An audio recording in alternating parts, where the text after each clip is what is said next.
Saya berharap Bapak Ibu yang sudah punya rezeki lebih bisa datang ke tempat kami, bisa belajar bersama saya secara pribadi juga tim. Saya minta tolong ilmu ini tolong diajarkan. Semakin Bapak Ibu mengajarkan ilmu ini ke orang lain, semakin Bapak Ibu akan lebih hebat. Semakin Bapak Ibu akan lebih pinter. Karena kita sama-sama, ilmu saya sekarang ya sama begini. Jadi saya minta tolong ke depan, 3 tahun ke depan Bapak Ibu sudah jauh lebih hebat dari saya. Itu goal kami. Dan saya berharap ketika Bapak Ibu berhasil menjadi jawaban bagi tiap-tiap daerah di mana Bapak Ibu tinggal. Dan di sana ada mercusuar, banyak petani-petani, banyak orang-orang yang bangga jadi petani. Coba kita bermimpi yang indah gitu ya. Seandainya para remaja-remaja, anak-anak muda ini orang tuanya kayak Bapak ini, terus diajak semua mau difasilitasi, mau disupport untuk belajar, didorong untuk belajar, terus sampai berhasil, maka semua desa tidak ada yang miskin. Setuju? Saya minta tolong dilakukan. Jadi terus terang saya katakan jujur, kalau pakai ini induk ayam Bangkok memang ayamnya cepat besar, tetapi resikonya hobi taruh. Karena itu kita harus cari betinanya yang supaya lebih jinak lagi. Lah besok ketika punya pejantan Bapak Ibu, yang pertama ya betina jengger. Terus yang kedua cari jantan. Jantan yang tidak hobi tarung itu minta maaf, ada cirinya, pelung bisa. Tapi pelung kalau betinanya terlalu kecil kasihan juga Pak. Pelungnya 6 kilo, betinanya cuma 1 kilo, penyet. Nah, ini saya kasih trik. Jantannya minta tolong badannya yang bongsor, badan bongsor, jengger tinggi. Itu hobi taruh, tapi hobi taruhnya ayam kampung. Tarung selesai cuman main-main aja. Tahu ya, jengger tinggi, badannya bongsor. Nah, ini cirinya. Caranya begini, ketika sudah ketemu ini, anak itu kan dari awal sudah kelihatan nih. Oh ini jenggernya kan dari kecil sudah kelihatan, ini calon jengger besar. Tolong diseleksi, dipelihara khusus untuk induk. Saya tunjukkan juga kelemahannya yang lain. Bapak Ibu kalau ngasih makan full pakai LRT, ini ada kelemahan juga. Terlalu gemuk ayamnya. Kalau betina terlalu gemuk enggak nelur.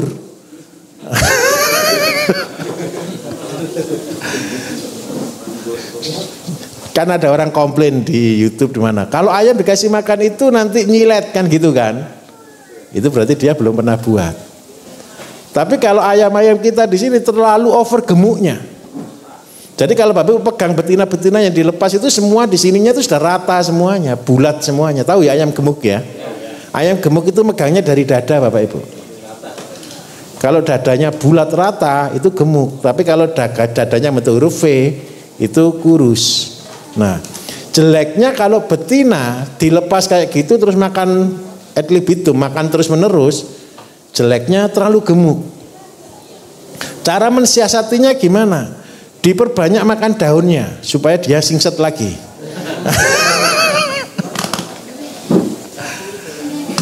Tapi ada jeleknya juga. Kalau dia kurang makan, itu ganggu telur. Paham ya? Untuk mencegah ganggu telur, kalau daerah gunung Bapak Ibu ini kendala. Saya tunjukkan kendalanya. Kalau daerah bawah itu daerah panas, itu ayam justru aman. Tapi kalau daerah gunung, karena dia sering kali kekurangan kalsium. Asam itu di mana? Asam di gunung, garam di laut. Itu betul-betul itu bukan peribahasa, itu benar Bapak Ibu. Memang garam itu di laut dan di bawah gitu. Lah supaya ini imbang berarti dikasih garam. Lah padahal peraturan ini ada peraturan. Unggas itu tidak boleh makan garam. Kalau unggas makan garam sampai anggap aja per liter itu mengandung kurang lebih 5 mili garam, mati. Jadi saya minta tolong, garam itu dibutuhkan tapi tidak boleh terlalu banyak. Nah, karena ini untuk mengatasi itu berarti vitamin C harus tinggi. Kalau dataran gunung minta tolong vitamin C-nya ditinggikan. Vitamin C itu untuk mencegah ayam tarung, untuk mencegah matok telur dan lain sebagainya. Terus ditambah kalsium. Vitamin C paling gampang Bapak Ibu kasih buah-buah bebas. Seadanya buah. Kalau tidak ada gitu kasih sambel, sisa-sisa sambel, cabai, tomat gitu ya, yang busuk-busuk kasihkan ke ayam. Nah ini trik sudah. Nanti Bapak Ibu ketemu jengger ini, Bapak Ibu kawinkan silang sendiri. Ini dikawinkan dengan jantan ini dikawinkan dengan jantan ini secara cross. Sehingga dalam waktu 3 tahun nanti ayamnya Bapak Ibu hanya terseleksi induk-induk yang bagus. Karena ada orang juga tanya, Pak kalau ini breeding bagaimana? Percayalah. Karena ayam cuma dipotong usia 6 bulan tidak sampai 4 bulan cuma dipotong. Inbreeding itu kecil sekali. Jadi minta tolong dilakukan ini. Terus yang kedua, kandang umbaran tidak perlu Pak, ya Mas ya. Pakan. Pakan yang kemarin saya sampaikan Bapak Ibu, itu sudah pakan terbagus, tapi itu mahal. Karena komposisinya kan jagung, terus padi, terus habis gitu asola. Ini sebenarnya pakan untuk ayam petelur. Supaya apa? Supaya telurnya banyak. Untuk pertumbuhan bagaimana? Bagus sekali. Terus kalau seandainya Pak saya mau buat spesifik khusus untuk ayam kecil supaya pertumbuhannya bagus. Tapi minta tolong ya jangan bingung ya. Ini yang paling mudah. Terus yang agak beda lagi seandainya saya sekarang 0 sampai 1 bulan. 0 1 bulan itu kalau protein Bapak Ibu kalau dijual di konsentrat itu kan yang dihitung protein. Padahal yang membuat gemuk itu protein atau apa? Saya minta tolong, orang yang gemuk itu makan daging atau makan nasi banyak? Nasi. Daging itu memperkuat otot dan memperkuat tulang. Tetapi yang membuat gemuk itu namanya karbohidrat. Nah, caranya satu. Kalau saya untuk karbohidrat bisa pakai jagung, bisa pakai singkong, bisa pakai jagung, singkong sudah dedak, terus baru pakai asola. Kalau seandainya tidak ada asola, ada krokot air. Nah, ini difermentasi Bapak Ibu. Seandainya pakai perbandingan 1, 1, 1, 1, 1, ini sudah biaya jauh lebih murah. Fermentasi pakai dedak. Fermentasi pakai dedak. Tapi syaratnya satu Bapak Ibu. Ini teman-teman di Bali, mereka kemarin kan ada yang tanya untuk bab 1. Ternyata pakan bab 1 diberikan ke ayam. Dan mereka sudah menemukan trik. Jadi bahannya cuma sepele semuanya. Cuman ya inilah bahannya ya. Asola ini semua. Ini kalau kita hitung Bapak Ibu ini 5.000. Singkongnya anggap aja 2.000. Dedaknya anggap aja 5.000. Asola kan gratis, ini gratis. Ini ketemu berapa biayanya? 12.000. 1, 2, 3, 4, 5. Dibagi 5 ketemu berapa Bapak Ibu? Anggap aja 2.400 ya. 2.400 untuk pakan DOC ini sudah murah sekali. Syaratnya satu, kalau boleh minta tolong dipanaskan. Jadi yang jagung, yang singkong, yang dedak ini dipanaskan. Setelah dia sudah cukup matang baru dicampur dengan asola. Asola sama krokot jangan dipanaskan. Karena apa? Kita butuh vitamin di sana. Kalau proteinnya protein kasar asola tinggi, ini sudah 30, ini sudah 30, jagung sekitar 14, singkong sekitar 3 sampai 5, dedak sekitar 8. Ini kalau dihitung protein sudah cukup tinggi. Tetapi kita harus ngitung ini protein kasar. PK protein kasar. Keserapannya berapa? Lah keserapannya berapa itu kita perlu fermentasi. Saya tunjukkan bedanya. Kalau ini Bapak Ibu kemarin kan ditumbuhkan akar, betul ya? Kalau ini dimasak. Tujuannya supaya dia cepat gemuk gitu aja. Lah besok kalau Bapak Ibu membuat ayam yang usia 3 bulan dengan pakan ini murni seperti ini ya, fair ya. Ini FCR-nya paling tinggi 2,5 untuk membuat 1 kilo. Kalau di sini sekitar 3. Lebih mahal ini, tapi ini cocoknya untuk induk. Supaya apa? Ayamnya tidak terlalu gemuk, telurnya banyak. Bisa dipahami kira-kira? Terus kalau nanti Bapak Ibu punya seandainya, Pak, saya mau jadi pemulung. Kemarin kan ada yang ditanya itu ya, siap jadi ngolah sampah gitu ya. Kayak siapa kemarin? Ada yang ngolah sampah gitu? Ada ya? Oke. Ini begini, ngolah sampah itu jangan di TPA-nya. Jangan di tempat sampah akhirnya. Tempat pengumpulan akhirnya bukan. Tapi dari rumah tangga. Jadi konsep ini sebenarnya adalah pemilahan sampah dari rumah tangga. Masalahnya Bapak Ibu, kalau sampah sudah sampai di TPA, itu campurnya terlalu aduk. Sehingga biaya milah itu mahal. Kemarin Bupati Ponorogo tunjukkan alat ke kami. Pak, ini sudah saya belikan alat mahal juga, di berapa miliar gitu dia beli untuk pemilah. Jadi yang organik sudah keluar organik, yang sampah plastik kertas sudah kumpul sendiri gitu loh. Lah maunya dia, ini saya mau jadikan pakan ayam. Wah, ini resiko. Ingat baik-baik, ayam ternak bukan diberi barang busuk. Saya ulangi ya, ayam ternak tidak boleh diberi barang busuk. Kalau diberi barang busuk, bakteri apa yang membusukkan paling banyak? E. coli. Tahu bakteri E. coli itu menyebabkan apa? Diare. Terus yang paling bahaya lagi satu Bapak Ibu, kalau bakteri E. coli ini dijadikan pupuk, pupuk ini masuk ke tanaman, tanaman juga nyerap bakteri E. coli. Kenapa kita tidak rekomendasikan pupuk kandang yang langsung diberikan secara langsung ke tanaman? Karena E. coli-nya masih ada. Kenapa Bapak Ibu saya ajarin buat pupuk yang urea kan untuk sayur, betul kan? Kenapa harus suhu sampai 70 derajat? Bunuh E. coli. Supaya ketika Bapak Ibu nanti lab di laboratorium, bakteri E. coli-nya bisa di bawah.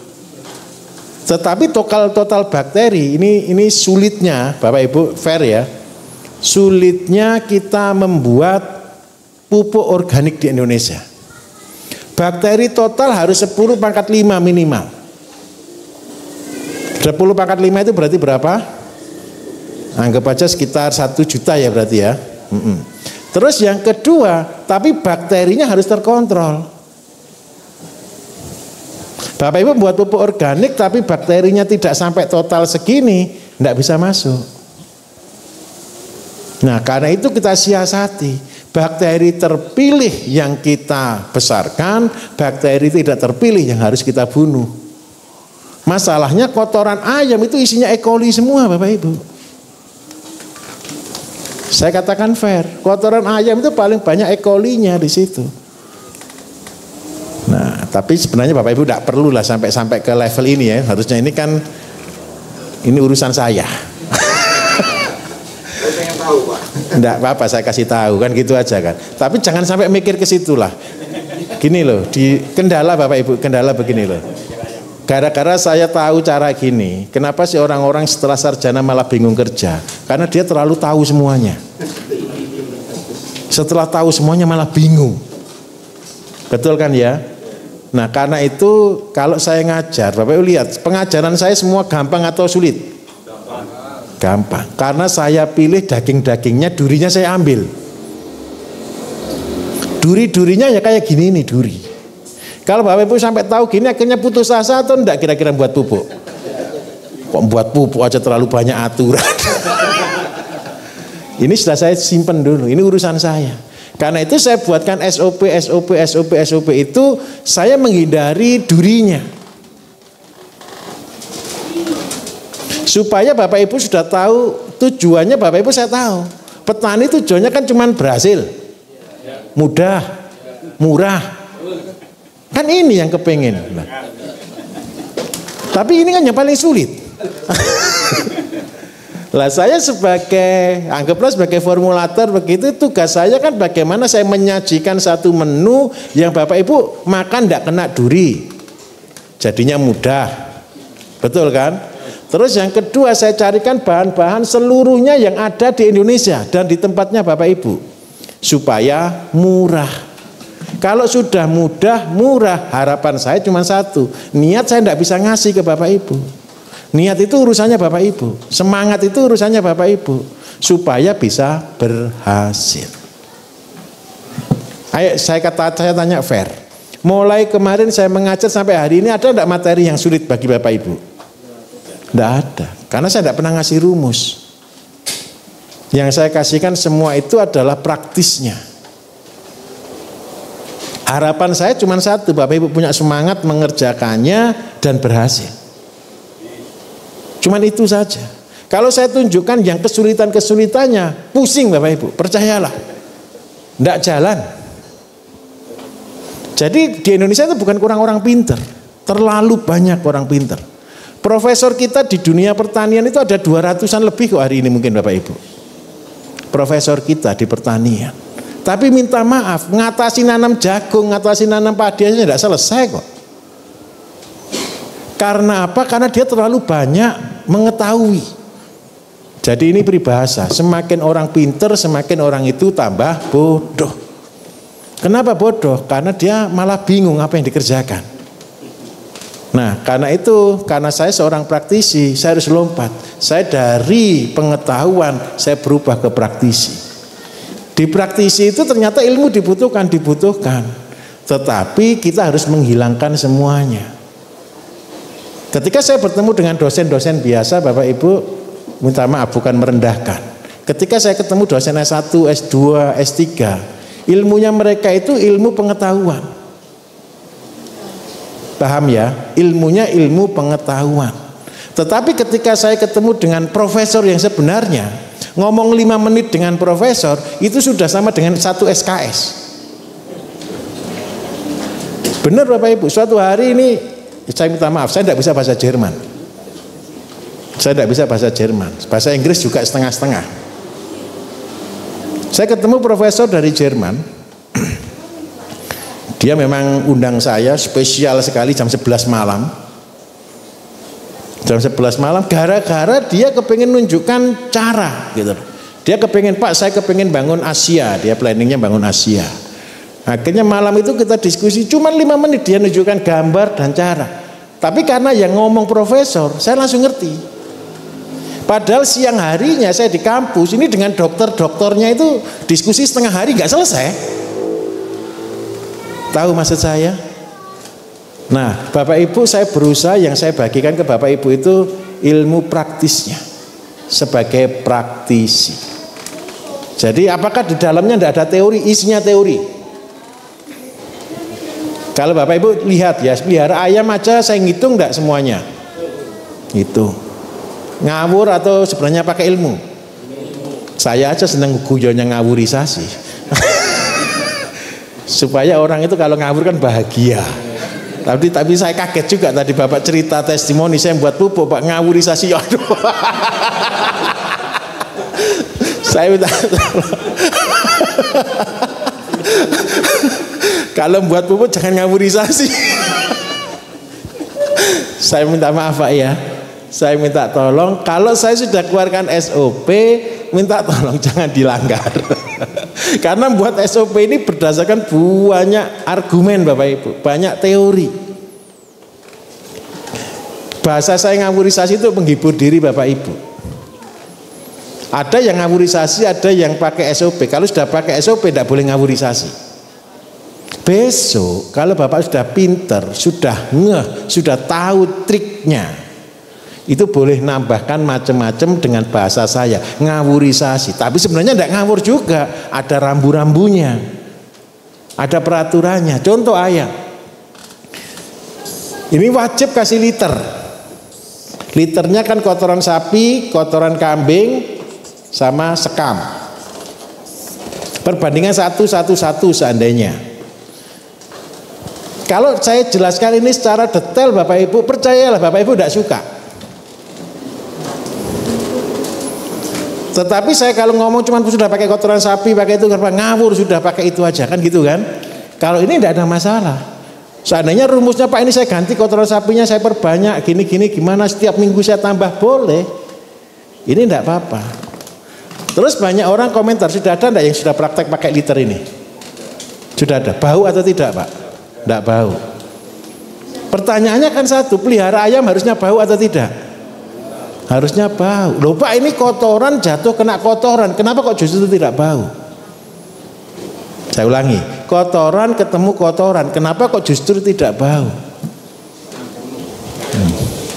Kan iya toh, kotoran sapi bau enggak ketika dimasukkan? Bau. Kotoran kambing ketika dimasukkan ya agak bau. Ditambah kotoran ayam yang bau, harusnya lebih bau. Tetapi ketiganya di-mix jadi satu, dicampur di situ, justru tidak bau sama sekali. Nah, kenapa kok tidak bau sama sekali? Ini teorinya Pak. Di dalam kotoran sapi ada bakteri pengurai apa, kotoran kambing ada bakterinya apa, kotoran ayam ada bakterinya apa. Ketika ketiga berjadi satu, ini namanya king bakteri yang hidup di situ.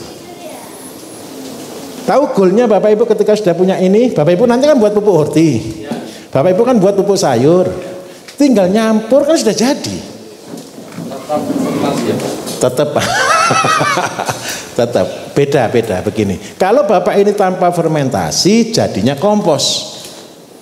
Kemarin saya jelaskan, kompos itu dipupukkan sekarang, bagusnya tahun depan. Kalau Bapak Ibu pakai kompos, dihinaan tetangga lebih lama Pak.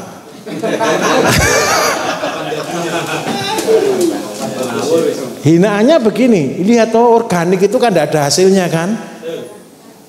Nah, supaya ini bisa jadi diproses fermentasi. Dijadikan apa? Bapak mau jadikan pupuk horti boleh, Bapak mau jadikan pupuk urea boleh.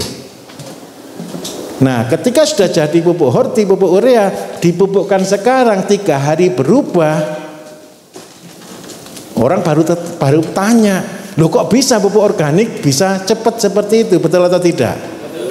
Siapa kemarin yang meragukan pupuk, yang masih belajar, saya mau buktikan pupuknya bisa atau tidak, sudah atau belum? Berapa orang kemarin? 1, 2, 3 orang kalau tidak salah ya. Bapak sudah lihat tanaman kita di sini Pak? Sudah tanya atau belum? Belum tanya ya? Tolong jangan tanya ke saya, tanyanya ke yang ngerjakan Pak. Supaya apa? Kalau saya tanya, saya yang jawab, nanti siapa tahu Bapak saya tipu. Tetapi kalau Bapak tanya ke yang kerja kan dia polos-polos saja.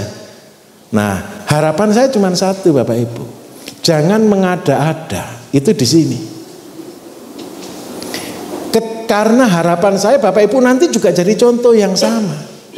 Petani itu tidak bisa diomongi, tidak bisa diajari, bisanya diteladani, dikasih contoh. Jadi jangan bicara terlalu banyak dengan petani, lebih pintar mereka.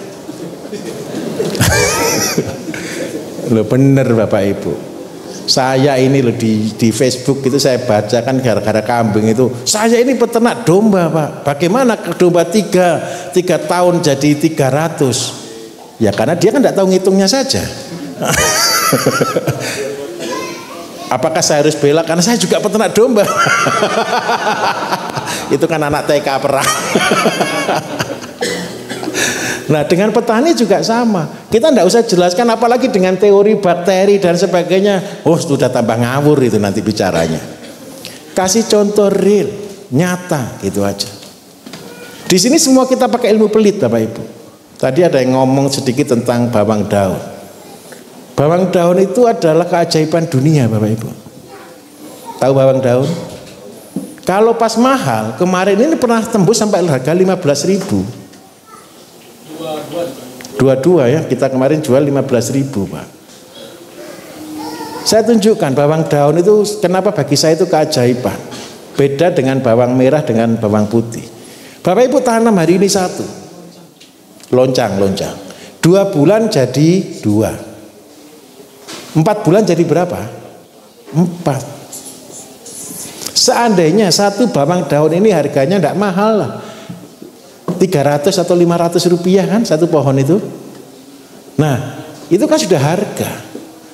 Jadi kalau hitungannya Bapak Ibu di perkalian, ini semua bawang-bawang kita ini tidak beli bibitnya. Kalau dapur ini masak, kan dipotong akarnya, kan tidak mungkin dimasak kan? Akarnya itu ditancapkan. Setelah akar ditancapkan 2 bulan dia punya anak 2, keluar tunas 2, dipecah. Nanti punya anak lagi, dipecah lagi. Kalau dapur butuh ya dipotong terus dipecah lagi juga. Orang pelit atau tidak ini? Orang pelit, politisasi. Tapi dibalik kata politisasi itu namanya tanggung jawab. Ketika Bapak Ibu lihat ada akar, ada tanaman di situ terus cuma dibuang, apakah dia berguna? Tidak. Gara-gara kita tanggung jawab, kita taruh di tanah supaya dia hidup. Jadi dalam waktu 1 tahun Bapak Ibu cuma tanam 1 rumpun saja, minta maaf, ini jadi ngeri hasilnya. Terus yang kedua, kalau barang tidak laku pas harga murah, jangan dipanen, dipecah lagi. Begitu harga mahal dijual separuh, separuh jangan dijual juga, untuk terus dikembangkan. Paham maksud saya di sini?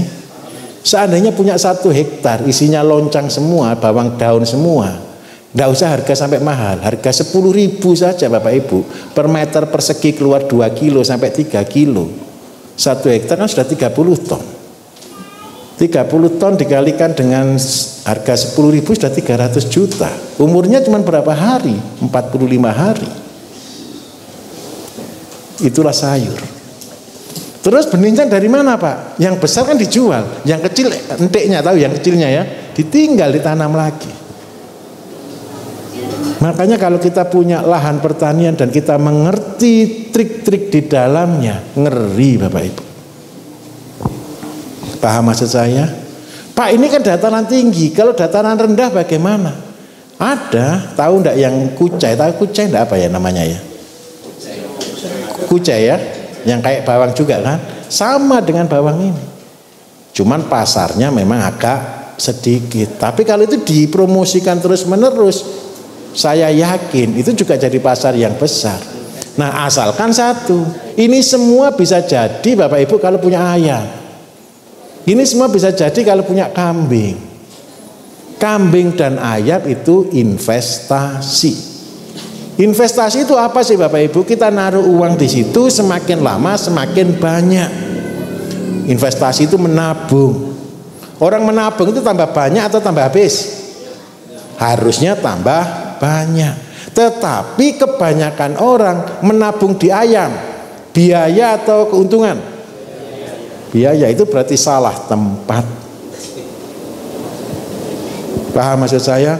Saya pelihara sapi Pak, tapi tiap bulan saya tomboi. Nah itu bukan untung. Nah supaya itu berhasil, sistem harus jalan. Jadi kalau induk kandangnya ini. Terus yang kedua, kalau seandainya mau Bapak Ibu, ini konsep kandang kami untuk ayam, panjang lebar 1,2 meter, tinggi 2 meter. Itu 2, 3, 4. Berarti kalau ini 2 meter, di bawah ini ada 10 cm ya. Ini berarti 50 kurang sedikit, 50, 50, 50. Tinggi kandang cuma 50 cm. Saya minta tolong, makunya ini dibalik. Jadi kan ini kayu nih, betul ya? Bambu kan biasanya di atasnya, betul kan? Ini bambu di bawahnya. Setelah ada bambu begini, minta tolong, ini kan berarti tebelnya 5 cm, gitu ya. Ini dikasih karung untuk liter, supaya liternya tidak jatuh kemana-mana. Iya.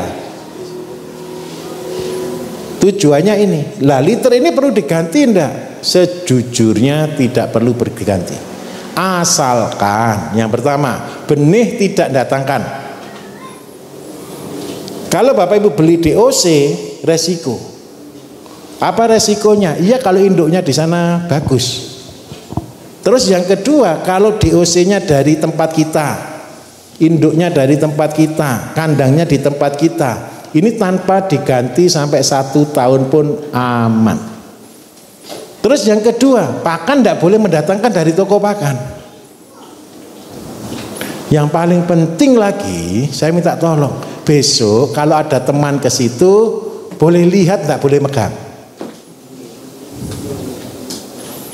Tahu maksud saya? Ini kan bukan ayam aduan kan Pak? Kalau ayam aduan kan mesti dipegang. Kalau ayam ini kan cuma dilihat gitu aja. Takutnya apa? Di rumah dia megang ayam, main ke situ megang ayam. Yang dia bawa penyakitnya ayam. Masalahnya penyakitnya tidak kelihatan. Terus yang kedua, biarpun Bapak Ibu ayamnya Bapak Ibu jelek, kecil-kecil, mungil-mungil, jangan minder. Kadang-kadang kan kita gara-gara TikTok, gara-gara YouTube, gara-gara apa kan ayam macam-macam, betul kan? Tergoda kan kita untuk beli kan? Minta tolong. Wah, ini bukan bagian saya. Kalau mau buat strain baru, buat di kandang yang berbeda. Itu pun sama. ABK, anak buah kandang tidak boleh main ke sana, main ke sini. Jadi tidak boleh. Jadi ayam ini harus dieksklusifkan. Peraturan di depan, penyakit dilarang masuk. Penyakit itu yang bawa siapa? Ayam. Yang bawa juga orang. Jadi kandang ini Bapak Ibu boleh jadi kantornya Bapak Ibu, tapi jangan di depannya ayam persis loh ya. Ini kandangnya, kantornya di sini, gitu loh, bisa lihat, tapi tidak bisa megang. Paham maksud saya? Kan tidak mungkin Bapak Ibu temui di dalam kandang ayam terus naik-naik kan tidak mungkin. Tapi kalau di depannya kan boleh kan? Setuju? Nah, 1 tahun sekali. Kenapa kita harus ganti? Bukan diganti karena sudah penuh kotoran ini. Dijadikan fungsinya sebagai pupuk. Kalau di sini sudah ada kotoran sapi, sudah ada kotoran kambing, ada kotoran ayam, sudah jadi. Tinggal diproses. Nah, memang untuk tahap awal Bapak Ibu kalau buat pabrik pupuk kan memang masih beli semuanya karena masih zero, masih kosong. Tetapi kalau sudah mulai buatlah secukupnya. Kalau cuma untuk 1000 meter, luasnya 1000 meter, berapa sih kolam yang harus kita buat? Beli bongpis 2 aja sudah lebih dari cukup. Tahu bongpis ya? Gorong-gorong ya. Itu sudah lebih cukup prosesnya. Di tempat kita ini ukuran total 6x6. Ini ada biogas, ada pupuk horti, ada pupuk ureanya 2. Nanti Bapak Ibu praktek habis ini. Ini cukup untuk 2 hektar. Kalau semuanya itu. Jadi kalau buat pabrik 6x6 punya tanah 6x6 sampai biogas, tujuannya biogas apa? Besok kalau masa pakannya itu biar tidak usah beli LPG. Terus yang kedua, kotoran sapi, kencing sapi, kencing kambing, semua bisa diolah jadi biosluri, mempercepat proses di pupuk horti. Tapi nanti, kapan itu akan Bapak Ibu kerjakan? Saya lanjutkan ke materi sedikit. Ketika Bapak Ibu sudah bangun Intan Sari, dan di Intan Sari itu isinya adalah edukasi. Edukasi itu tempat rekreasi Bapak Ibu. Tahu kata rekreasi terdiri dari 2 kata, betul? Re dan kreasi. Nah, di edukasi ini Bapak Ibu ini akan mendatangkan banyak orang datang ke tempatnya Bapak Ibu. Contoh, seandainya Bapak Ibu ini tiap-tiap kabupaten ada. Di tiap kabupaten Bapak Ibu buat nih. Setelah Bapak Ibu buat di situ lengkap, sampai full lengkap. Dari kolam, dari ayam, dari kambing, sampai ke biogas, sampai ngolah pupuk, sampai semuanya. Nanti yang datang siapa? Anak-anak sekolah. Anak-anak TK, anak SD, anak SMP datang ke tempatnya Bapak Ibu untuk apa? Rekreasi. Rekreasinya tentang apa? Tentang belajar ilmu pertanian dan peternakan dan buat pupuk. Kemudian bonusnya ketika dia datang ke tempatnya Bapak Ibu makan sehat. Bapak Ibu harus buat ini nanti ke depan. Terus yang berikutnya lagi di situ adalah pasar. Kalau di awal 2-3 tahun di awal Bapak Ibu, pasarnya Bapak Ibu tergantung ke orang. Tapi kalau sudah sampai di level ini, pasarnya Bapak Ibu, supermarketnya Bapak Ibu di mana? Di rumah. Kenapa kok di rumah? Semua serba ada. Loh Pak, lahannya kan cuma 1000 meter. Iya punyanya Bapak Ibu. Setelah 1000 meter jalan, saya minta tolong. Tetangga diajari, dimuridkan mereka. Dilatih, dididik. Kira-kira sih saya mau tanya jujur, Bapak Ibu buat ini pertama orang hina, betul ya? Terus yang kedua ketika Bapak Ibu mulai cerita orang tertarik, betul atau tidak? Sudah ada enggak orang yang datang ke sini, peserta ini Bapak Ibu semua datang ke sini sudah cerita ke orangnya, terus orangnya sudah tertarik walaupun Bapak Ibu belum tahu ilmunya? Sudah banyak atau tidak? Banyak. Kemarin ada sekolah Bapak Ibu. Sekolah itu sudah saya ajari, setelah saya ajari dia cerita ke dinas. Setelah dia cerita ke dinas, oke Pak, kita akan belajar ke sana Pak. Ini sekolah belum mulai buat. Kepanjangan ceritanya dia. Paham maksud saya? Percayalah, apa yang saya ceritakan kepada Bapak Ibu dan Bapak Ibu ceritakan ke orang lain, itu adalah mimpinya setiap orang. Siapa yang ketika tua nanti kepengen punya rumah yang tanahnya luas, ada enggak? Semua, betul kan? Di situ ada kolamnya, di situ ada sawahnya, di situ ada buahnya, di situ ada ternaknya, betul atau betul? Nah, ketika kita tua kipas-kipas semua serba ada, betul kan? Itulah surga di dunia. Bapak Ibu bisa bersyukur kan ketika melihat itu. Terus besok kalau sudah punya anak cucu ngumpul di situ, mereka bahagia karena semuanya serba. Terus yang kedua, ini bukan produktif lagi, supaya lebih produktif, jadikan tempat rekreasi. Coba bayangkan saja Bapak Ibu, kalau semua sudah jadi, ada anak-anak main ke situ, bisa metik sayur, metik tomat, metik semuanya, terus dimasak, mancing ikannya, masak di situ, makan di situ, mereka bahagia tidak? Sudah itu sanggunya masuk ke surga. Ini simple, ini simple. Kalau tidak cukup gimana? Ajari tetangganya. Kerjasama yang saya sebut dengan nama pertanian syariah. Syariah itu sebenarnya sepele, jangan pernah merugikan orang lain. Gara-gara kita membantu mereka, mereka kita untungkan, jauh lebih berhasil. Nah, setelah ada pasar Bapak Ibu, yang terakhir, poin yang paling penting, saya minta tolong di kesehatan. Kesehatan ini semuanya loh Bapak Ibu, kesehatan ternak, kesehatan tanaman, kesehatan orang. Kalau Bapak Ibu sudah jalan ini, tetangganya Bapak Ibu sapinya sakit, datang tidak ke Bapak Ibu kira-kira? Datang, konsultasi. Sawahnya kurang bagus, datang tidak ke Bapak Ibu kira-kira? Datang. Orangnya sakit, Bapak Ibu juga terpaksa harus melayani. Karena goal kita semuanya Bapak Ibu dari semua ini, kemarin saya katakan STNG, Save the Next Generation. Selamatkan generasi ke depan.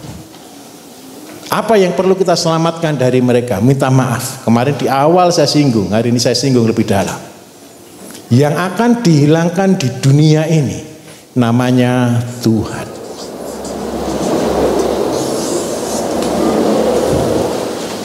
Anak-anak muda sudah seringkali banyak yang kecewa enggak dengan Tuhan? Banyak. Orang tua masih bisa menguatkan iman, tetap tawakal, tetap percaya, tetap kuat. Tetapi ketika anak-anak muda yang sudah tahu era globalisasi, era kemajuan dunia, kemudian mereka terus berkata begini, saya sudah sembahyang, saya sudah puasa, saya sudah melakukan semuanya, mana buktinya? Kita jawab apa Bapak Ibu? Orang tua mau jawab apa? Kita tidak akan bisa jawab apa-apa. Wujud pertanian yang kita bangun ini, itu adalah wujud kita cerita kepada generasi ke depan. Bisnis yang mengandalkan Gusti Allah itu benar. Karena apa? Di sini nanti Bapak Ibu ketemu orang stres, ketemu orang frustasi, ketemu orang putus asa, ketemu tanda kutip sampah. Kalau di awal sekali pelajaran kita ngolah sampah, itu namanya LRT, limbah rumah tangga. Tapi di ending kita ngolah sampah, itu sampah masyarakat. Benar atau benar? Di tempatnya Bapak Ibu banyak enggak hari ini orang-orang yang dianggap sampah masyarakat? Anak-anak saya yang saya kumpulkan rata-rata adalah sampah-sampah masyarakat. Siapa yang mau terima mereka? Kalau Bapak Ibu sudah bisa ngolah sampah yang sebenarnya, Bapak Ibu sudah connect dengan yang sebenarnya, saya minta maaf, baru Bapak Ibu bisa akan ngolah sampah-sampah masyarakat. Banyak hari ini yayasan-yayasan, pondok pesantren, kelompok-kelompok tertentu mengumpulkan anak-anak dengan kata rehabilitasi, betul atau tidak? Diapakan mereka setelah dikumpulkan? Disuruh kerja apa? Fair. Saya ketemu dengan banyak yayasan, dengan pondok pesantren. Setelah mereka diajari hidup yang benar, tapi ingat baik-baik, mereka tetap butuh makan, betul? Terus kalau pimpinannya aja cari makan susah, terus mereka lebih susah atau tidak hidupnya? Lebih susah. Tapi kalau Bapak Ibu sudah punya sumber, Bapak Ibu sudah punya cara, tinggal duplikasi. Paham di sini? Karena itu saya betul-betul minta tolong, Bapak Ibu harus berhasil. Berhasilnya di sini minta maaf bukan dengan modal. Berhasilnya di sini hanya cuman butuh satu kata, saya mau. Serius.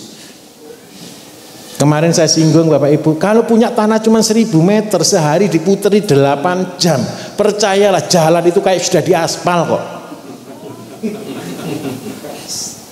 Betul atau betul? Lihat, perhatikan sampai betul-betul titik. Titik terakhir saya katakan jujur. Titik terakhir Bapak Ibu akan menyadari siapa kita, siapa saya. Dan di situ satu hanya kata, mungkin kita ini hanya cuma 1%, yang 99% yang menciptakan bumi. Benar Bapak Ibu, percayalah sudah. Ketika saya nyabuti rumput di lahan 1005 saya waktu awal-awal saya, itu menjengkelkan hati Bapak Ibu. Sudah tanaman kangkung itu rapat, ada rumputnya. Sulit atau enggak kira-kira? Sulit sekali. Harus pakai kayu, harus hati-hati nyabuti. Setelah dicabuti belum selesai, tumbuh lagi. Fair. Itu anggap aja begini. Saya pernah jengkel gitu. Siapa yang kepengen berdoa supaya hidupnya jadi orang yang soleh, jadi orang yang baik, betul? Pernah berdoa seperti itu?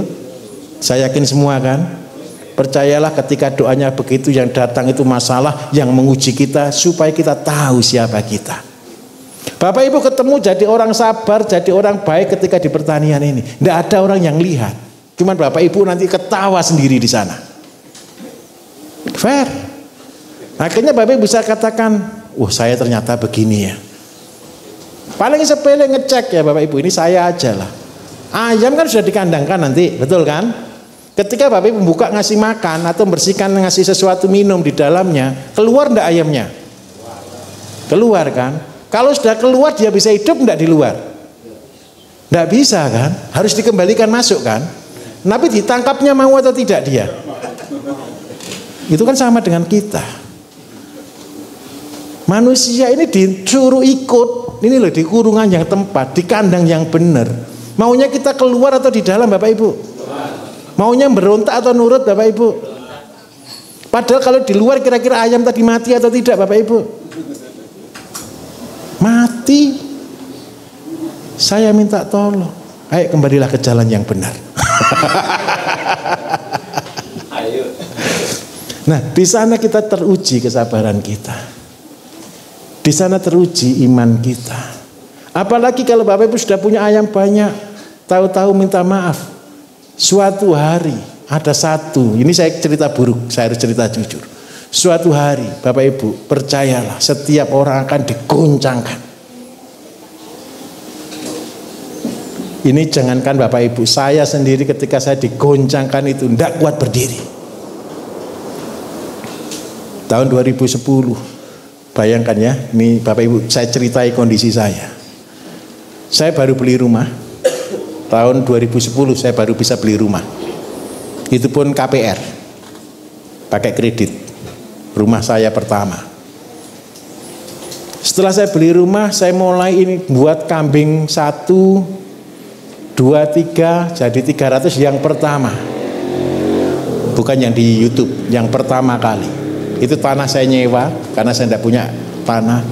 Itu cuman gara-gara ambisi. Dalam 1 tahun saya jadi trader dan jual beli kambing terus seperti itu sampai kambing saya jadi 300-an. Setelah 300-an seluruh Jawa Timur terkena wabah Bapak Ibu. Kambing saya juga mati dalam waktu 2 minggu. Posisi saya waktu itu saya baru menyelesaikan ngajar di 1 Kabupaten Mojokerto itu tiap desa saya datangi. Dengarkan ini. Saya membangun pelatihan pertama itu tiap desa di Mojokerto setiap hari saya datangi.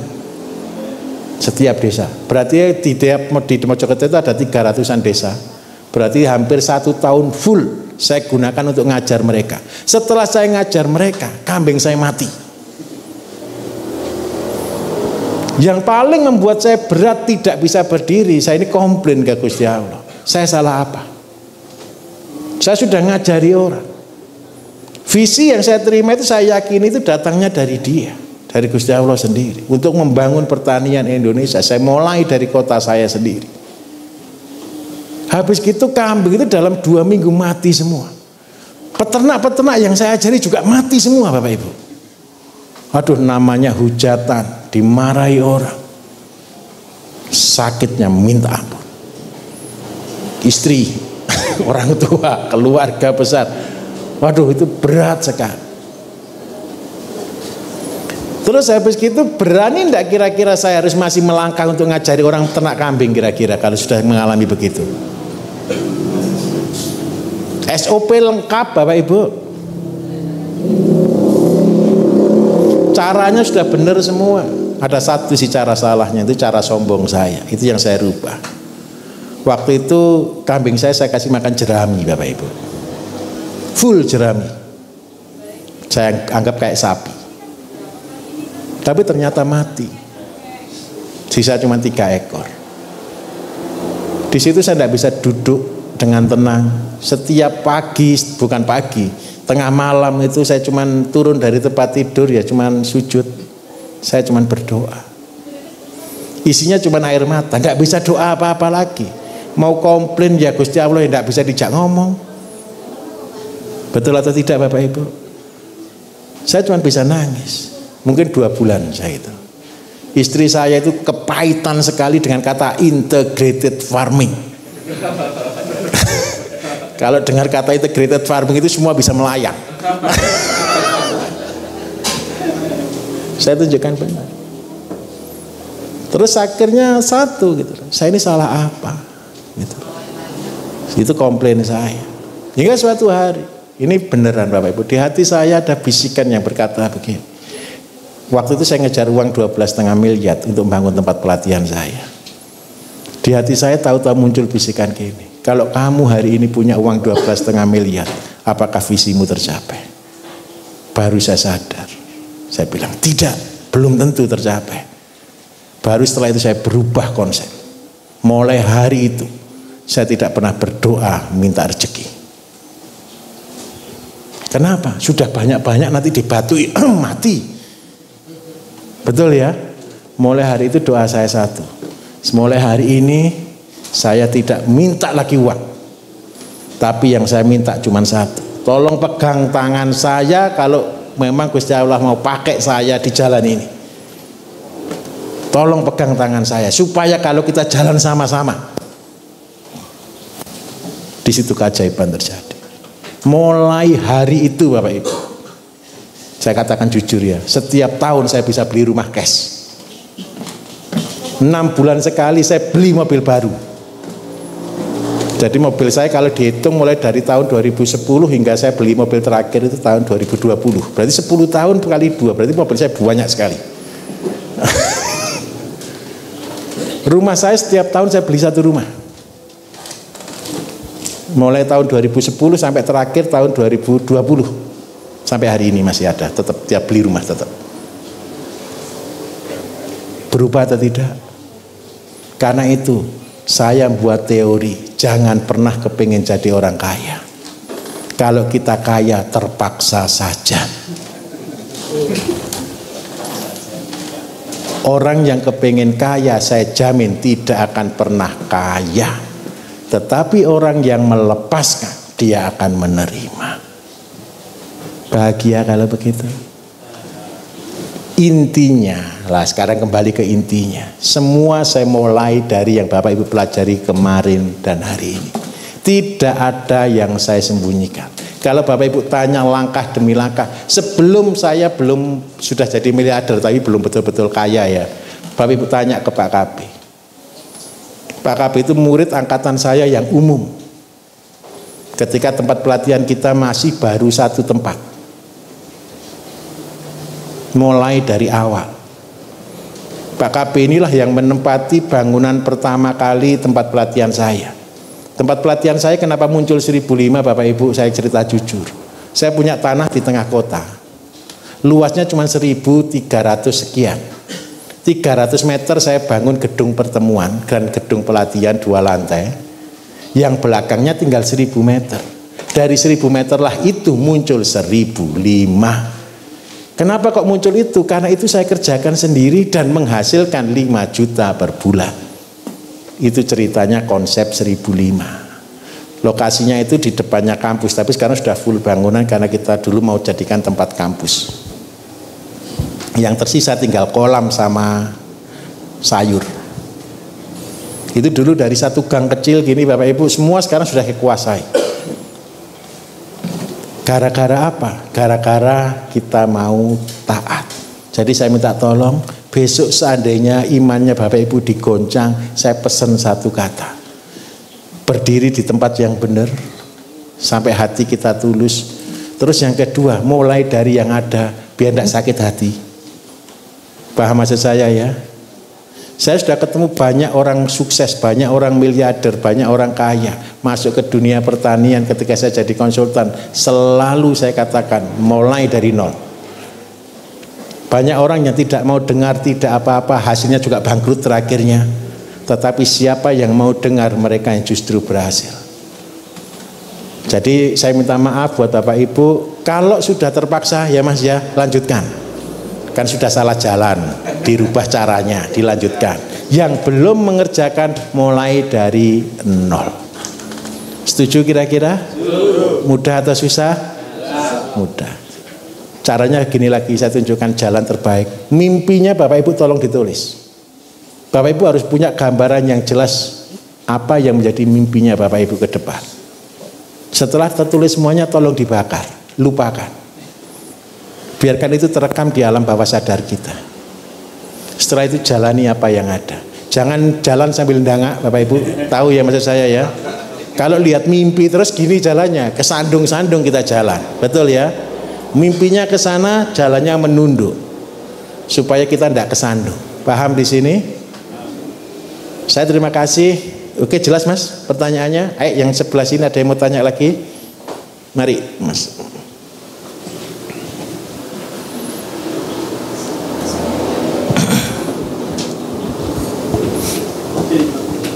Belakang dulu, depan satu, oke. Ada dua, enggak apa. Belakang dulu Pak ya, enggak apa-apa ya. Habis ini depan ya. Assalamualaikum warahmatullahi wabarakatuh. Waalaikumsalam warahmatullahi wabarakatuh.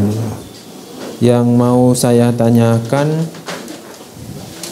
kemarin yang sudah saya mau tanyakan, cara mengatasi hama dan penyakit yang telah menyerang tanaman saya sehingga tidak bisa panen secara maksimal, bahkan bisa gagal. Yang pertama pada tanaman semangka yang mengganggu pertama awal pertumbuhan itu kuning pucuk hingga nggak mau tumbuh. Yang kedua ketika awal pembuahan itu terserang keriting atau trip itu kemarin. Yang ketiga ulat pada buah. Yang keempat penyakitnya bercak daun atau kresek itu.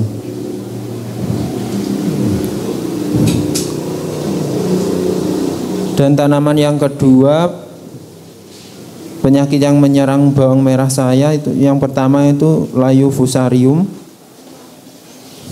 yang kedua ulat gerayak, dan yang ketiga daun merah langsung kering semua itu, Pak. Baik. Sekian, terima kasih. Oke, ayo Mas ya, kita belajar sama-sama konsepnya. Untuk semangka plus bawang merah. Semangka dan bawang merah ini termasuk tanaman yang butuh air banyak, betul ya? Tapi juga tidak mau air. Media.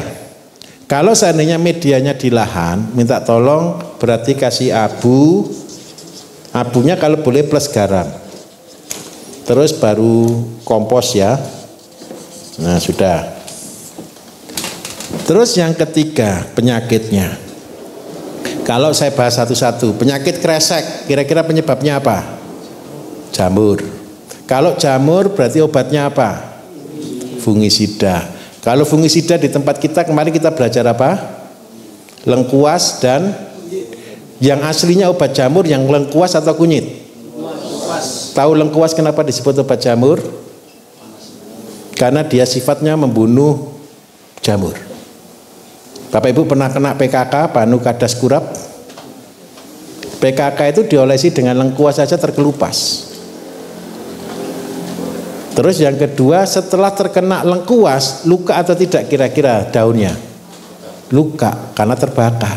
Supaya memulihkan terbakar, perlu antibiotik.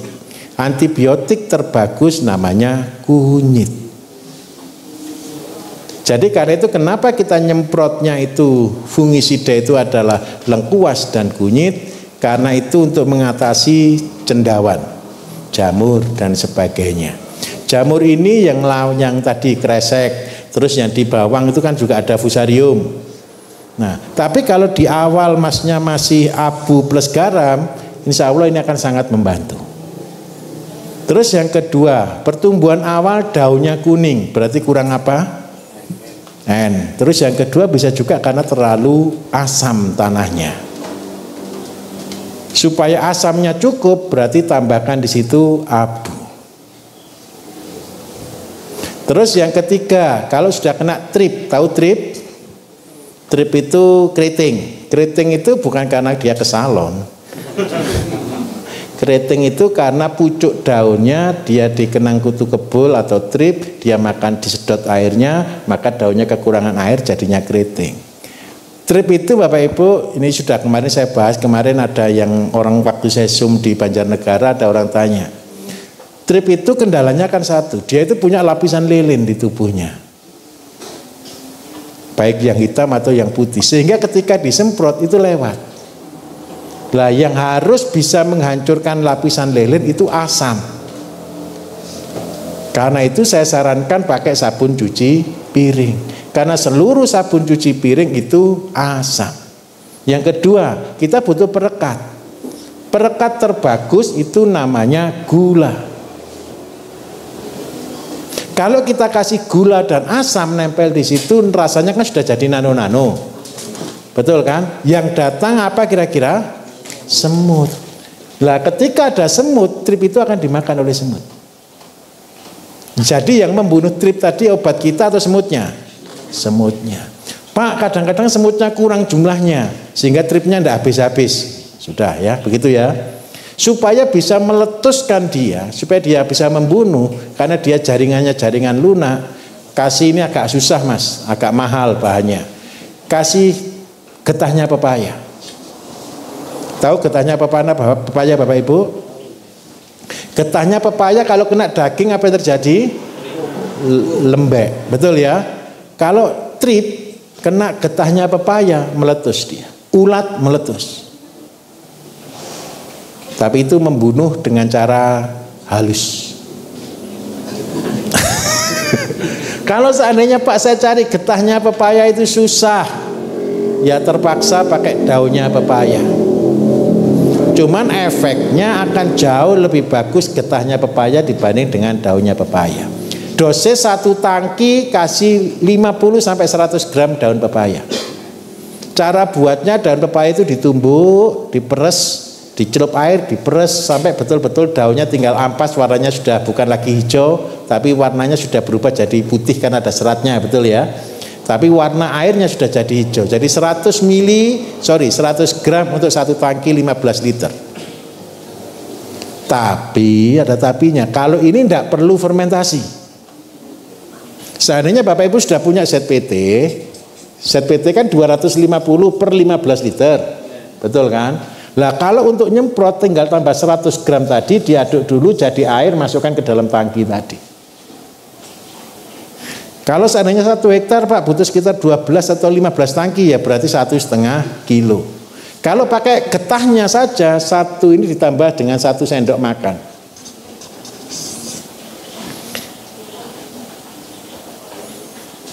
Bisa dipahami? Lah kalau untuk ulat gerayak kena ini dia juga meletus. Tapi sayangnya satu, ulat gerayak keluarnya kapan? Malam. Nyemprotnya berarti kapan? Malam. Karena ini sistemnya kontak. Saya dulu Bapak Ibu ketika saya kuliah, saya nyemprot cabai, nyemprot bawang itu jam 3 pagi. Jadi kalau untuk bawang merah kan sekalian untuk ngilangi embun upas ya. Ini daerah Wagir, ini tetangga desa ternyata ini dulu.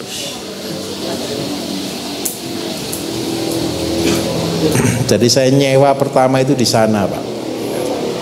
Namanya yang punya tanah itu Bowo kalau tidak salah dulu tanah yang saya sewa. Ada kandang ayam itu loh Pak, di sawah itu loh Pak, Wagir itu Pak.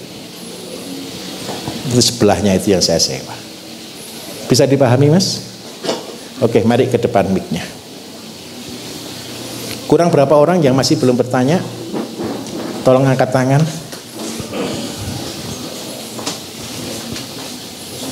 Mari Bapak. Oke, 1.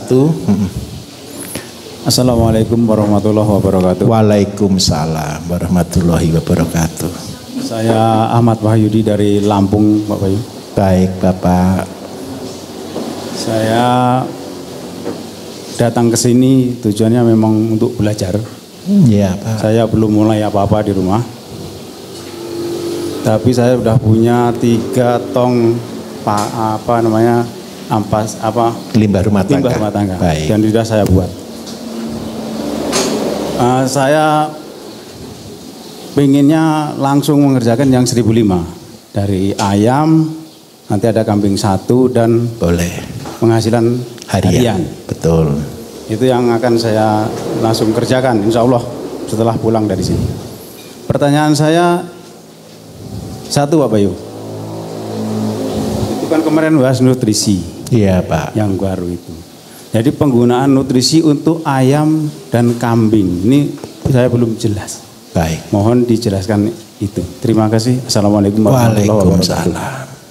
Begini Bapak Ibu ya, kalau Bapak Ibu nanti pakai yang nutrisi yang terbaru ini, kalau ini jualnya susah. Karena Bapak Ibu kan jual pupuknya susah, karena dosisnya kan banyak, walaupun secara kualitas sama. Tetapi kalau pakai yang katalis, memang goal kita Bapak Ibu membuat pabrik pupuk yang setara dengan kimia.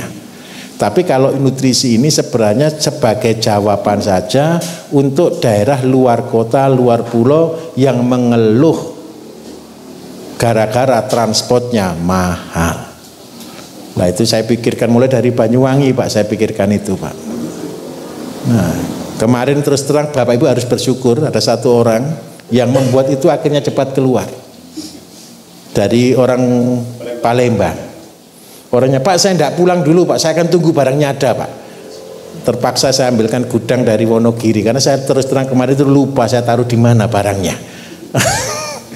Saya kan terlalu gini kerjaan saya Bapak Ibu. Ketika saya keliling, saya buat di sana, saya tinggal. Buat lagi di mana, saya tinggal gitu.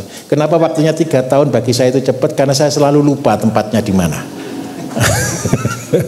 Kalau Bapak Ibu 3 tahun kan lama kan gitu kan. Kalau saya 3 tahun itu cepat. Kenapa kok cepat? Karena saya selalu lupa naruh di mana. Jadi selalu saya nabung. Saya ulangi ya.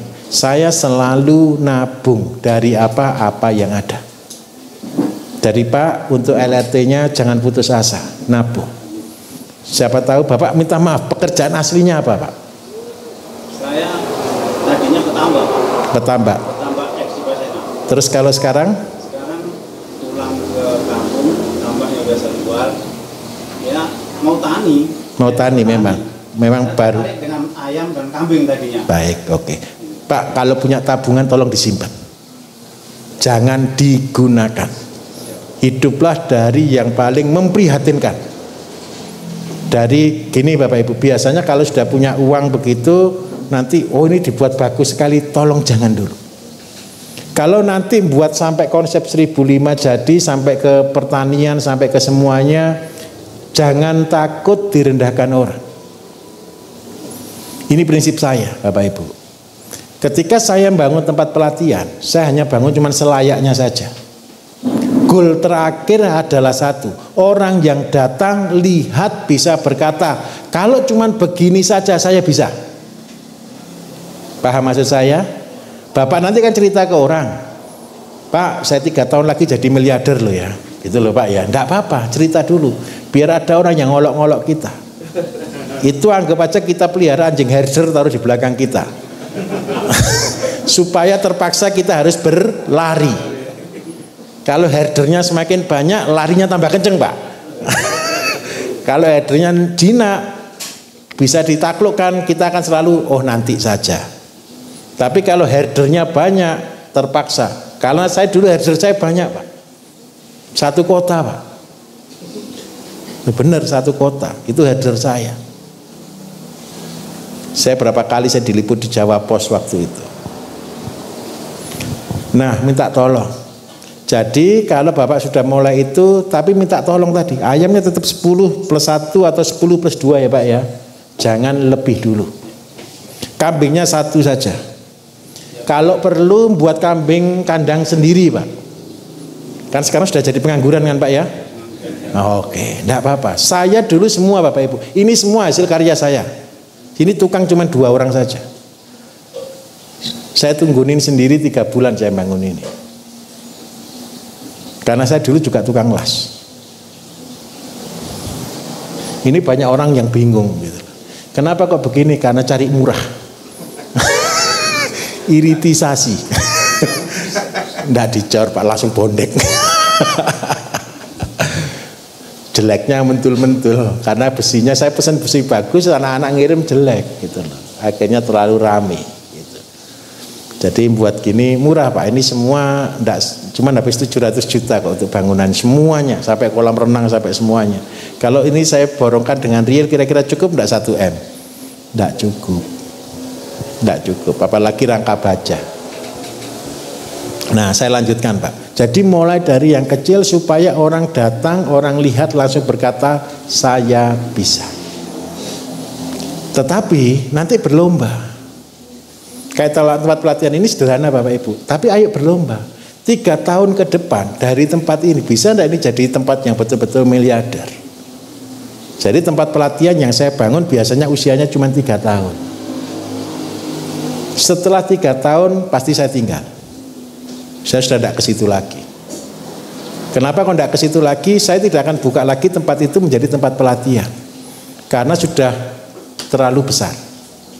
Kalau sudah terlalu besar, Bapak Ibu nanti datang, bahasanya langsung berkata, loh ini enak modalnya besar. Paham maksud saya di sini? Tidak bisa mulai dari yang nol. Kecuali contoh, tempat pelatihan kami ada yang memang untuk khusus yang 1 bulan sama yang 1 tahun. Itu boleh di base camp kami. Kalau untuk pelatihan yang 1 hari cuma 1 minggu, tidak bisa di base camp kami yang besar. Karena apa? Supaya Bapak tidak lihatnya terlalu besar. Nanti terlalu besar pasti kendalanya. Saya tidak punya modal. Tetapi kalau di tempat sederhana begini semua orang pasti berkata, oh ini gampang. Paham maksud saya Pak ya? Oke. Terus yang kedua, kalau untuk nutrisi dosisnya sepele Pak. 1 mili itu rumusnya untuk 300 kilo sampai 400 kilo. Bukan ternaknya. Jadi kalau ngitung dosis itu Bapak Ibu sebenarnya bukan ekornya, tapi berat badannya. Bapak Ibu konsumsi obat manusia itu dihitung berat atau dihitung usia? Berat badan. Jadi 1 mili ini untuk 300 kilo sampai 400 kilo. Ini kalau untuk sapi berarti berapa ekor? 1 ekor. Kalau untuk kambing berarti berapa ekor? 1 mili?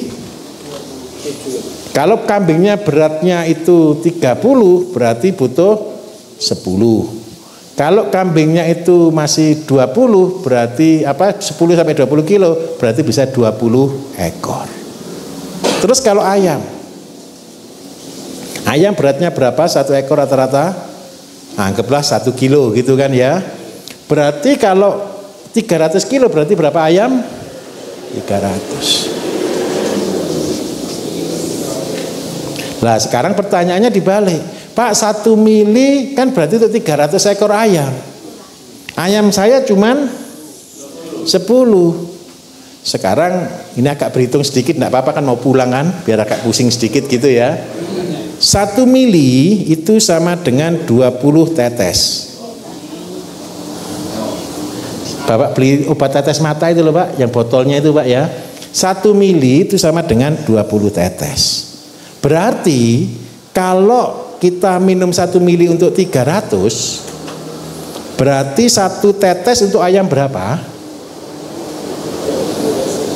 15 ekor. Berarti kalau ayam Bapak cuma 10 plus 1 butuh berapa tetes Pak per hari? 1 tetes. Apa? Gimana Pak? Tidak bisa lah. Sudah, paling kecil tetes. Jangan dikurangi lagi. Jadi dosisnya itu cara ngitung dosis. Jadi kalau kambing, seandainya kambingnya cuma 1, berarti berapa tetes? Isinya kan 20 untuk 10. Berarti 1 kambing 2 tetes. Hemat atau mahal Pak? Hemat. Sudah, ini tidak ada produk saya lebih murah dari ini. Bisa aja.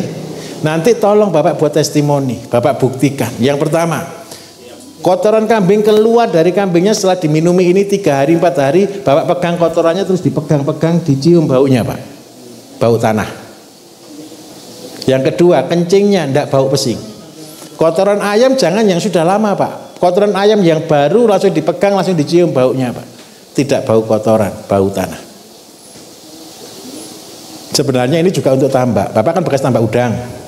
Virus kan sering Pak ya. Sangat sering. Dosisnya 1 tetes per meter kubik. Sudah, itu dosisnya. Semua Pak. Tapi jangan jualan dulu ya. Nanti barang kita tidak banyak soalnya. Saya cuma punya barang 3.000 liter Bapak Ibu. Ini saya ceritakan gini sudah Pak Bambang sudah full orderan itu pasti. Terima kasih. Mudah kan Pak ya? Nanti gini setelah jadi tolong gini. Bapak masukkan ember, kencing kambing, kotoran ayam masukkan dalam ember aja Pak. Simpen di situ. Nggak usah diapa-apakan. Nanti jadi busuk baunya. Iya. Lah ini kelirunya kan di sini Bapak Ibu ya. Keluarnya ndak bau, kalau disimpan jadi bau. Terserah Bapak mau digunakan kapan.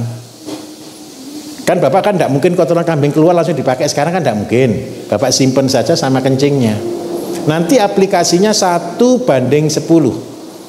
Seandainya Bapak main gayung, ambil 1 gayung, masukkan di air, ambil 10 gayung, diaduk, dipakai nyiram.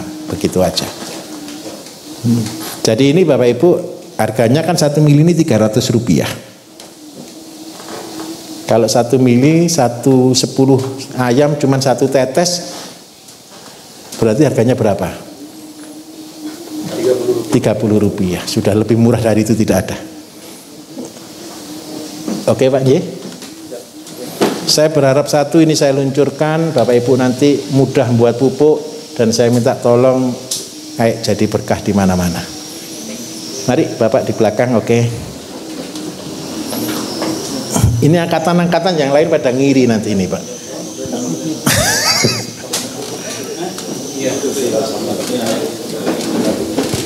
Mari Bapak. Selamat siang Pak Bayu. Saya Tony dari Pekanbaru Pak. Baik.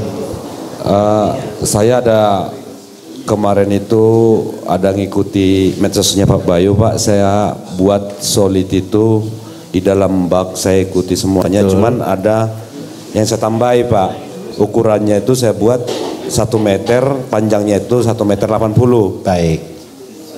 Ketinggian kedalamannya 1 meter, ketinggian para-paranya Pak, saya buat 35 cm. Baik. Lalu saya kasih di atas para-para itu kasih sekam padi, lalu serakin solidnya setebal kira-kira 1 jengkal. Saya taruh dedak lagi, baru masuk solid lagi. Setelah masuk semuanya, baru di atas saya kasih katalis itu Pak. Nah saya taruh katalisnya. Untuk airnya Pak, itu saya kasih air leri.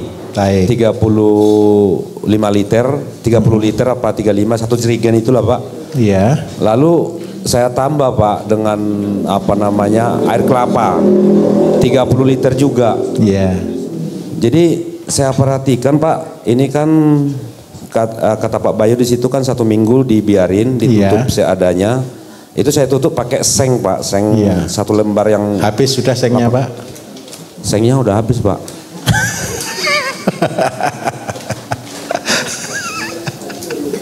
Sengnya pasti hancur langsung itu. Iya Pak. Terus Pak itu setelah 1 minggu kan saya naikin airnya Pak. Iya. Pagi sore sampai 3 minggu saya lihat belum ada perubahan fisiknya. Kalau permukaan di atas memang ada berubah, tapi kira-kira 5 cm ke bawah itu nggak ada perubahan Pak. Masih seperti warna awalnya. Baik. Nah terus saya ambil inisiatif, saya aduk Pak pakai bambu yang dibelah itu, saya aduk-aduk gini. Begitu naik solidnya itu Pak langsung berubah warna kayak apel baru dimakan gitu, langsung set gitu kayak bergetah gitu lah. Betul.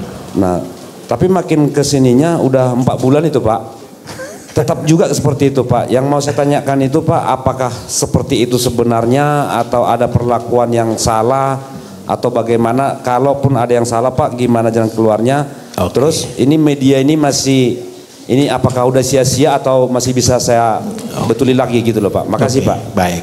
Baik Bapak.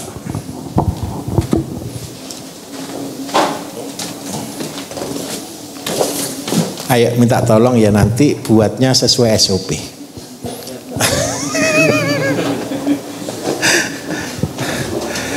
Dedak tadi Pak bukan ditabur, tapi dimasukkan tandon air plus air.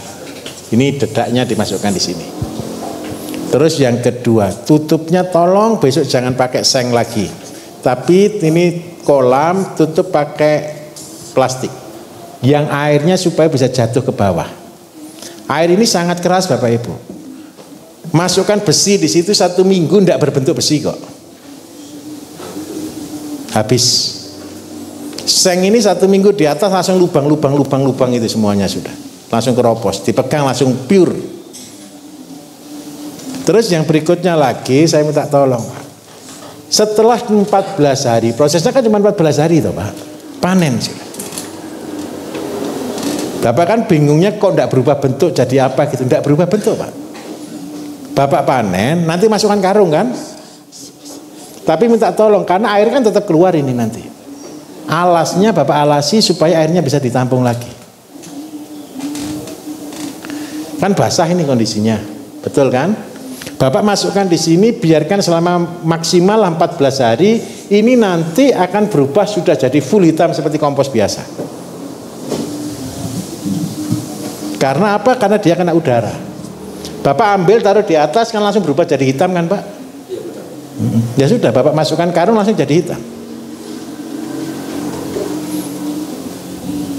Ini kandungannya apa masih? Oh utuh Pak, tidak akan keluar kemana-mana. Dan ini terlalu bagus Bapak, tidak minta tolong besok jangan ditambah air kelapa lagi Pak ya. Ditambah air kelapa ini awet, tidak selesai-selesai nanti prosesnya Pak.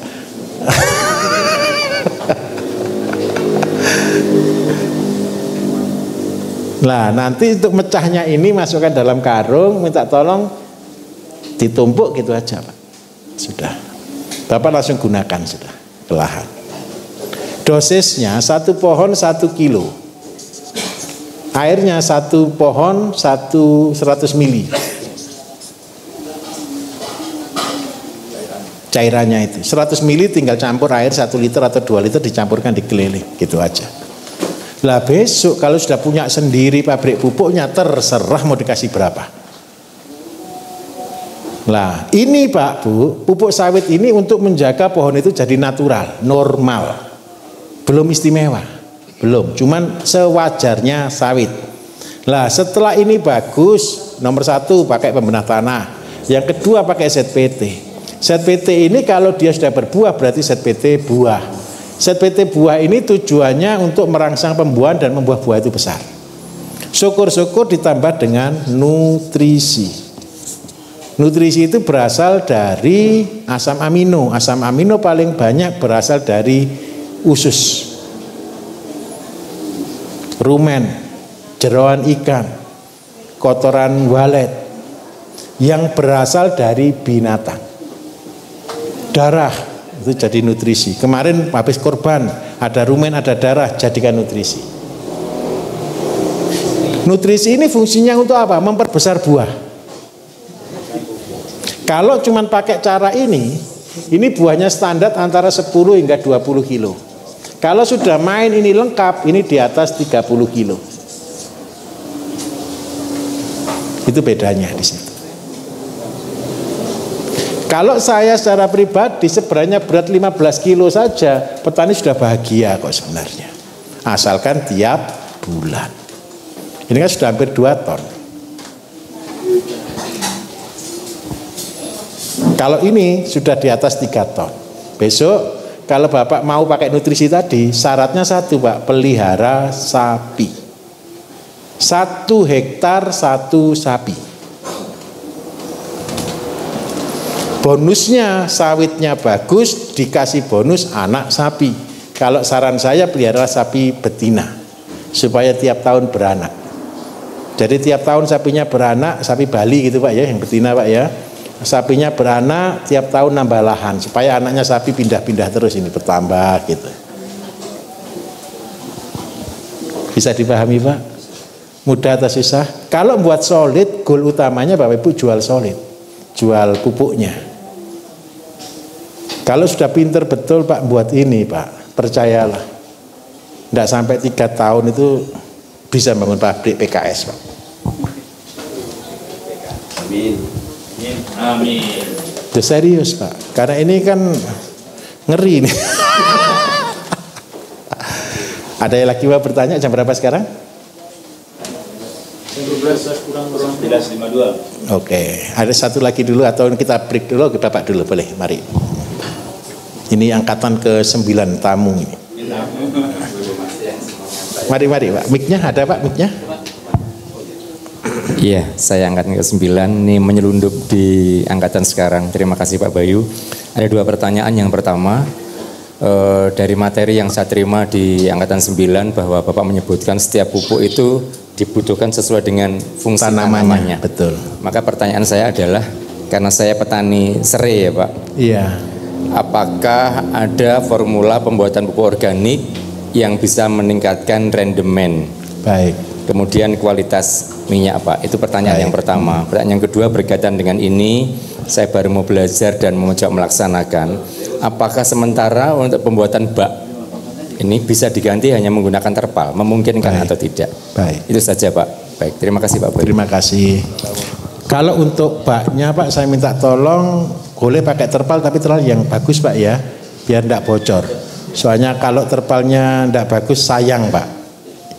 Jadi terpal yang pakai yang KW minimal lah KW 2 lah atau KW 1 yang tahan 5 tahun. 1 ya kalau bisa ya.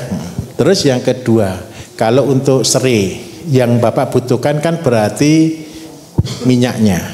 Hari ini keluar berapa persen Pak? 0,7 ya. 1 ton berarti keluar 7 liter ya. Baik. 7 kilo baik, 7 kilo. Sebenarnya sudah cukup bagus sih ya. Tapi kan soalnya yang peserta kemarin, yang angkatan 11 kemarin produksinya dia cuma 0,5 Pak. 1 ton cuma keluar 5 kilo. Ayo kita koreksi sama-sama. Yang membuat minyak itu apa Pak? Yang membuat rendemen itu apa kira-kira? Minyak itu lemak, tapi lemak itu berasal dari apa? Getah kan? Getah itu berarti kambium. Terus kalau meningkatkan rendemen itu kan kadar air yang dipengaruhi. Nah, karena itu ini panen usia berapa bulan, Pak? 8? 7 bulan terus Tiap 3 bulan panen. Baik. Sekarang begini, karena kita butuh kambium yang banyak, berarti pupuk apa yang kita butuhkan di sini, Pak? Butuh kalium. Kalau saran saya terbagus adalah kotoran sapi atau kambing. Karena yang kita butuhkan ini adalah pakannya ini bisa ke sapi, lebih baik ke sapi saja. Terus yang kedua, ditambahnya pakai kencingnya kambing, Pak. Jadi buat pupuk horti tapi kencingnya pakai kencing kambing, N-nya tolong dihindari sudah, Pak. Nggak usah pakai ayamnya, nggak usah, cuman sapi dan kencing kambing saja. Supaya apa? Pertumbuhannya memang hijaunya nggak hijau bagus, tapi yang penting bisa meningkatkan ke rendemen. Air cukup berarti, Pak, ya, berarti ya. Sudah, bersyukurlah air cukup. Jadi ini Bapak buatkan pupuk horti ini, Pak. Selesai, Pak. Kalau mau lebih bagus, semprot dengan KCL atau nutrisi. Kita buat atau nutrisi yang banyak mengandung lemak, berarti Bapak carikan dari jeroan ikan. Jeroan ikannya dengan dosis 20% plus 80% air kelapa. 20% jeroan, 80% air kelapa. Aplikasinya 50 mili per 15 liter. 50 mili per 15 liter air. per tangki, Pak. Betul. Ini sudah cukup sangat membantu, Pak. Nutrisi itu fungsinya untuk meningkatkan kualitas, Pak. Jadi produksinya akan meningkat. Bukan rendemen tapi produksi tanamannya yang akan meningkat, jumlah tonasenya. Betul. Dan jumlah tanamannya akan lebih berat, Pak. Itu KCL-nya terus ditambah nutrisi. Lah itu sudah. Oke, Bapak Ibu silakan makan siang dulu. Saya sambil menunggu. Saya kemarin janji buatkan mesin tetas ya. Setelah makan siang saya akan buatkan mesin tetas. Tenang saja.